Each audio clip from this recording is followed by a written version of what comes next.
Hello मेरे प्यारे बच्चों।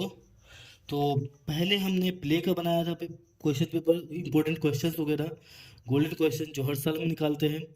अब क्योंकि प्ले बनाने के बाद काफ़ी बच्चों की जो है ये रिक्वेस्ट थी कि सर आप पोएम्स का भी बनाइए, प्रोज का भी बनाइए। तो हम एक एक करके हर कैटेगरी की तरफ से डालते चल जाएंगे और उम्मीद है ये क्वेश्चन जरूर लड़ेंगे, इंपॉर्टेंट है मेरे हिसाब से। और ये सजेस्टिव पिछले साल भी जो मैंने दिया था काफ़ी कॉमन लड़ा था, इस साल भी लड़ेगा इंशाल्लाह। तो शुरू करते हैं पोएम से। टाइटल ऑफ द पोएम, ये बहुत ही इंपॉर्टेंट है। उसके बाद एंड, ये जो मैंने क्वेश्चन बनाया है ये आपको पोएम का टॉपिक के ऊपर बनाया है जो कि बहुत इंपॉर्टेंट है और लड़ेगा इंशाल्लाह। And then it is done, what is being referred to here, how it is done. On killing a tree की तरफ से ये क्वेश्चन था। दूसरा, how does a tree offer resistance to its destruction, किस तरह से एक दरख्त टूटने से पहले कोशिश करता है, रुकावट पैदा करता है ताकि वो पूरी तरह से बर्बाद ना हो जाए। उसके बाद, how does the poet describe the growth of a tree over the years, और किस तरह से शायर जो है डिस्क्राइब करता है ट्री के ग्रोथ के ऊपर में सालों साल तक। ये चार क्वेश्चंस बहुत इंपॉर्टेंट है ऑन किलिंग ट्री का। अब आते हैं अस्लीप इन द वैली। जी हाँ, टाइटल हमेशा के लिए इंपॉर्टेंट रहता है।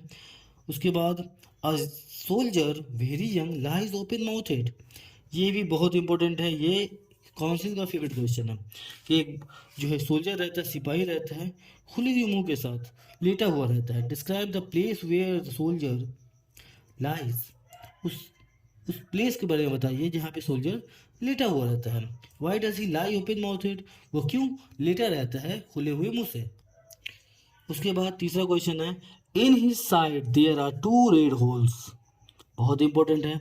Who is the person here refer to here, what does the two red holes signifying, what attitude of the poet to war is reflected here।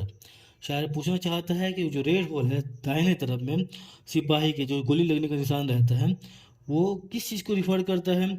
What do the two red holes signify, वो दो red whole जो है किस चीज़ को signify करता है। ये दो सिग्निफाई करता है two bullets shot by the enemy soldier to the lies soldier. ठीक है, वो जो एनिमी सोल्जर होता है जो जिसने गोली मार दिया था लेटे हुए सोल्जर के ऊपर में। एटीट्यूड क्या है पोएट का वार के लिए, तो जी हाँ एंटी वार पोएम है ये। उसके बाद चौथा क्वेश्चन बहुत इंपॉर्टेंट है, his smile is like an infants, उसकी मुस्कुराहट एक मासूम बच्चे की तरह है। किसकी मुस्कुराहट मासूम बच्चे की तरह है। Why is his smile compared with that of an infant, क्यों जो है उस मासूम बच्चे की जो स्माइल है वो एक इन्फेंट से मुआवजना किया गया है, कंपेयर किया गया है। उसके बाद पोइट्री ऑफ अर्थ में आते हैं। जी हाँ, पोइट्री ऑफ अर्थ से भी चार क्वेश्चन है, इंपॉर्टेंट है। How does Keats show that the poetry of earth is never dead, क्यों किस तरह से शायर दिखाना चाहता है कि पोइट्री ऑफ अर्थ कभी भी ख़त्म नहीं होता। व्हाट डज कीट mean by the poetry of earth, poetry of earth से शायर की मुराद क्या है। उसके बाद,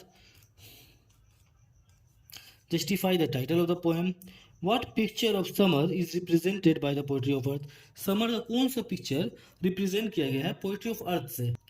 और हमारे पोइट्री में लास्ट पोएम, जी हाँ बहुत इंपॉर्टेंट पोएम है, shall I compare thee to a summer's day, ये मेरा फेवरेट पोएम है।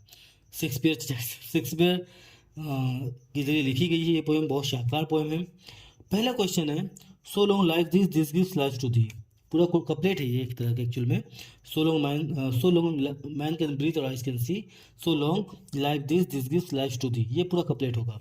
तो कपलेट में क्या है इसके बारे में, what does this refer to here, कि दिस जो है किसके बारे में रिफर किया गया है।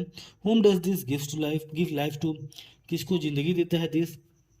दूसरा, but the eternal summer shall not fade, लेकिन आपकी जो खूबसूरती है हमेशा रहने वाली वो कभी भी मुरझाएगी नहीं। तो सवाल ये आता है, who is being refer to as the thy, यहाँ पर दाई जो है किसको रिफर किया गया है। What is meant by eternal summer, eternal summer से क्या मुराद है आपका। And every fair from fair sometimes decline, और हर खूबसूरत चीज़, तीसरा क्वेश्चन है हमारा, हर खूबसूरत चीज़ अपनी खूबसूरती से कभी ना कभी डिक्लाइन होती है, ख़त्म हो जाती है, बर्बाद हो जाती है, जवाल पजीर होती है। From which the poem is this line quoted, किस पोएम से ये लाइन कोट किया गया है। Briefly describe the meaning of quoted line, आप कोटेड लाइन की मीनिंग को बयान कीजिए, बताइए, तशरीह कीजिए। How does the poet promise to immortalise his friend's beauty, अपने दोस्त की खूबसूरती को किस तरह से वो लाफानी बनाता है, कभी ना ख़त्म होने वाला बनाता है, ये क्वेश्चन। और how is the poets friend different from summers day, ठीक है, किस तरह से पोएट का फ्रेंड जो है समर्स के दिन से डिफरेंट, अलग है।